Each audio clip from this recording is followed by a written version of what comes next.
प्रधानमंत्री नरेंद्र मोदी ने पिछले हफ्ते घोषणा की है कि सरकार की फ्री राशन स्कीम को 5 साल के लिए बढ़ाया जाएगा। शनिवार को छत्तीसगढ़ के दुर्ग में एक जनसभा संबोधित करते हुए प्रधानमंत्री ने यह ऐलान किया। फिलहाल ये योजना दिसंबर तक लागू है। इस योजना के तहत देश के 80 करोड़ से ज़्यादा लोगों को हर महीने फ्री राशन उपलब्ध कराया जाता है। सर, इस योजना के दो हिस्से हैं, पहला अनाज कहाँ से आएगा, दूसरा पैसा कहाँ से आएगा। पहले पैसे वाला हिस्सा समझते हैं। सब्सिडी का पूरा गणित या पैसे का पूरा गणित क्या कहता है? इस स्कीम की घोषणा को लेकर एक आश्चर्य आया प्रधानमंत्री की इस घोषणा के बाद। यह बात तो सबको लग रही थी शुभम, सबको पता था कि ये स्कीम मई जून तक बढ़ा दी जाएगी, चुनाव तक बढ़ा दी जाएगी, पर प्रधानमंत्री से 5 साल तक बढ़ाने की घोषणा कर देंगे, इसकी तैयारी खाद्य मंत्रालय ने भी नहीं की थी और वित्त मंत्रालय ने भी नहीं की थी। राजनीतिक आग्रह दबाव ऐसे हैं कि अगर उसको चुनाव तक घोषित किया जाता तो ये सवाल उठाया जाता है कि सरकार केवल चुनाव के ध्यान करके कर रही है। लेकिन लंबे दौर में ये स्कीम वित्त मंत्रालय के लिए चुनौती बनेगी। हम आपको याद दिलाना चाहते हैं कि पिछले साल वित्त मंत्रालय ने इस स्कीम को बंद करने की सिफारिश की थी और ये कहा था कि कोविड खत्म हो गया और इसमें न तो मुफ्त अनाज बांटा जा सकता, नीति आयोग का एक पर्चा भी इस पर आया था, और ना सरकार इतनी सब्सिडी दे सकती, लेकिन इस स्कीम को बंद कर दिया जाए। काफी जद्दोजहद चली, पर साल के अंत में नवंबर दिसंबर के बाद इस स्कीम को फिर साल भर के लिए बढ़ा दिया गया था। और आपको याद होगा कि बजट में अतिरिक्त सब्सिडी का आवंटन भी इस स्कीम के लिए किया गया था। अब ये 5 साल के लिए स्कीम बढ़ा दी गई। एक तरह से आप मौजूदा राजनीतिक परिस्थिति में मान लें कि फिर स्कीम शुभम स्थायी जैसी हो गई है। अब शायद ही आने वाली सरकारें इस मुफ्त अनाज की स्कीम को वापस ले पाएं, क्योंकि इतना लंबा, क्योंकि आई थी तो ये कोविड के आपातकालीन व्यवस्था के तहत थी, क्योंकि लोगों के पास काम बंद था, लोग घरों में बंद थे लॉकडाउन के दौरान, तो उन्हें अनाज देने के लिए, उनके भोजन की मदद के लिए आई थी। तो अब अभी फिलहाल 5 साल की स्कीम की सब्सिडी का तो कोई आकलन भी उपलब्ध नहीं है। 5 साल तक इस स्कीम पर कितनी सब्सिडी खर्च करनी पड़ेगी। पर अगर आप मोटा आकलन मारने की कोशिश करें तो इस साल सरकार ने 1,97,350 करोड़ रुपए फूड सब्सिडी के तहत रखे थे, यानी लगभग 1,98,000 करोड़ रुपए की राशि इस साल के बजट में रखी गई थी। इसमें से 95,149 करोड़ रुपए, यानी करीब करीब 48 से 50% हिस्सा निकल चुका है सितंबर तक। इतना पैसा फूड सब्सिडी में जा चुका है। अगर आप मिनिमम रूप से माने शुभम कि 2 लाख करोड़ रुपए के आसपास की सब्सिडी हर साल दी जानी होगी, तो 5 साल तक सरकार को फूड सब्सिडी का बिल लगातार बढ़ाकर रखना होगा, अगर औसत आप इसकी कॉस्ट माने। और अगर ये उस कॉस्ट पर हम बता रहे हैं जो आज की इकोनॉमिक कॉस्ट है, जिस इकोनॉमिक कॉस्ट पर एफसीआई आज खरीद रही है। एमएसपी बढ़ता जाएगा, एफसीआई की खरीद लागत बढ़ती जाएगी, कैरिंग कॉस्ट बढ़ती जाएगी, गोदामों में रखने की लागत बढ़ेगी, वो सारी लागतें बढ़ती चली जाएंगी। और इस तरह से ये स्कीम भारत में अपने तरह की सबसे बड़ी सब्सिडी स्कीम, सबसे बड़ी और सबसे लंबे समय तक चलने वाली फूड सब्सिडी स्कीम बनकर आ गई है। अब इसके दोनों पक्ष हैं। एक पहलू ये मान रहा है, सरकार का कहना यह कि भारत के लोगों को मुफ्त अनाज लंबे समय तक मिलना चाहिए, सरकार उसे देती। दूसरा पहलू यह है कि मुफ्त अनाज की स्कीम ये भी साबित करती है कहीं ना कहीं कि रूरल एरिया में डिस्ट्रेस है, ग्रामीण इलाकों में खाने की कमी है, और आप 80 करोड़ 90 करोड़ लोगों को आज भी मुफ्त अनाज दे रहे हैं। इसका मतलब है कि उनके पास पर्याप्त जीवन जीने की सहूलियतें नहीं।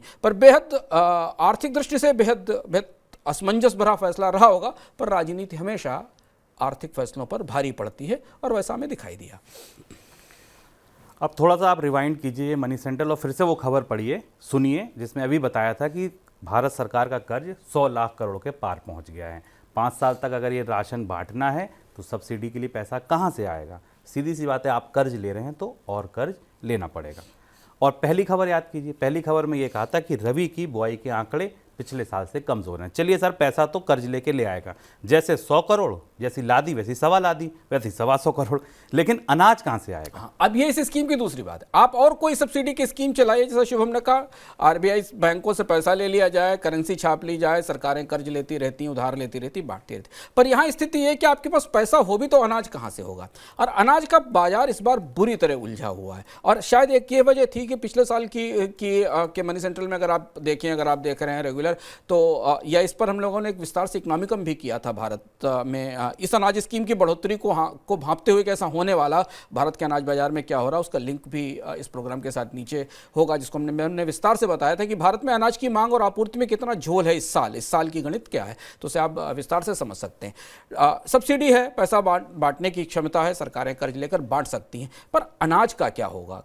गेहूं और चावल कहां से आएगा, क्योंकि उसके तो उत्पादन ही नहीं है। इस साल के आंकड़े बताते हैं, विस्तार से हमने उस कार्यक्रम में बताया था। इस साल सरकारी खरीद गेहूं की कम रही। पिछले साल आपको याद होगा सरकार को लंबे समय तक खरीद करनी पड़ी, लेकिन सरकार के पास पर्याप्त गेहूं की खरीद नहीं हो पाई। अभी हम खरीफ की बुआई देख रहे हैं, तो खरीफ की खरीद देख रहे हैं शुभम, तो पिछले साल से कम दिखाई दे रही सरकारी कांटों पर। धान की भी आपूर्ति नहीं दिखाई दे रही। गेहूं इसमें खासतौर पर सबसे बड़ी कमजोरी है। गेहूं का भंडार पिछले कई सालों में न्यूनतम स्तर पर है। अनाज का बाजार सरकार को लगातार चकमा दे रहा है। किसानों को ये पता है कि सरकार को इतना अनाज चाहिए मुफ्त अनाज में स्कीम में बांटने के लिए, और इसके अलावा बाजार में वैसे भी मांग और आपूर्ति की कमी है। इसलिए सरकारी खरीद में गेहूं में 2 वर्षों से लगातार स्थायी गिरावट दिख रही। सरकारी खरीद के अगर आप आंकड़े देखें गेहूं की सरकारी खरीद में और चावल की खरीद में कोई बड़ी सब्सटेंशियल बढ़ोतरी पिछले 2 साल से नहीं हुई है। इस साल गेहूं के आंकड़े और के सामने आंकड़े हमारे सामने उपलब्ध हैं। अब सरकार को लगातार नियमित रूप से इस स्कीम को चलाने के लिए जो मांग और आपूर्ति का अंतर है उसे संभालना होगा, और इसके लिए जो ह्यूज अनाज की ज़रूरत है दोनों स्थितियों में, उसमें सबसे बड़ी चुनौती गेहूं को लेकर आएगी। क्योंकि गेहूं उपलब्ध कराना मुफ्त अनाज स्कीम के तहत मौजूदा मांग आपूर्ति के स्तर पर संभव नहीं होगा। इसलिए आपको याद होगा कि सरकार ने कई जगह राज्यों में गेहूं के बदले चावल देने की पेशकश भी की थी। तो अब अनाज तो नहीं आएगा, पैसा तो छाप लिया जाएगा, पैसा तो तैयार हो जाएगा। यहाँ अब भारतीय अनाज बाजार को हमें अगले 2-3 महीने तक बेहद करीब से देखना होगा, क्योंकि अनाज के कमिटमेंट्स तो सामने आ गए हैं कि कितना अनाज चाहिए सरकार को इस स्कीम को 5 साल तक चलाने के लिए। क्या भारत में किसानों की तरफ से उतनी उपज और पैदावार आएगी? और अगर नहीं आएगी तो भारत को गेहूं का आयात करना पड़ सकता है। एक चीज़ मुझे इस फिलहाल मौजूदा परिस्थिति में शुभम स्पष्ट रूप से लग रही कि भारत से गेहूं का निर्यात अब तो नहीं खुलेगा। ये तो बिल्कुल तय मान सकते हैं आप। मौजूदा स्थिति में जितना गेहूं बाजार में उपलब्ध है, उस स्कीम को चलाए रखने के लिए जितने गेहूं की ज़रूरत है और कीमतों की जो स्थिति रिकॉर्ड लेवल पर बनी हुई, उस स्थिति में गेहूं का निर्यात नहीं खुलेगा।